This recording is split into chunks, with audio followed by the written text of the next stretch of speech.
এই বাণী শুনে আপনাদের জীবনের অন্ধকার থেকে আলোর পথে নিয়ে আসবে। চলুন জেনে নিই।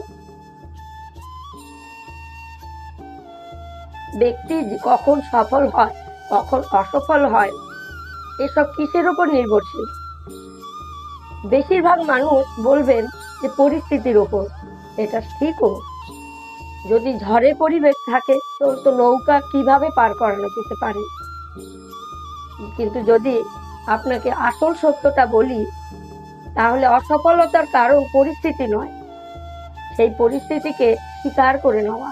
প্রত্যেকের জীবনে এরকম সময় অবশ্যই আছে যখন আমরা চাইলেও পরিস্থিতিকে পাল্টাতে পারবেন না, পরিস্থিতিকে পাল্টানো অসম্ভব হয়ে পড়ে। এরকম সময় একটাই উপায় আছে, পরিস্থিতিকে নয়, মনস্থিতিকে পাল্টানো। আর দেখবেন সব কিছু ভালো হয়ে গেছে। কারণ এই মনস্থিতি আপনার জীবনে সব থেকে বড় সম্বল, সব থেকে বড় সাথী। সকলে একবার বলুন, নিতাই গৌর প্রেমানন্দে, হরি হরি বল। যদি আমার এই ভিডিওটি ভালো লেগে থাকে, লাইক শেয়ার কমেন্ট অবশ্যই করবেন। আর একবার বলুন, রাধে রাধে।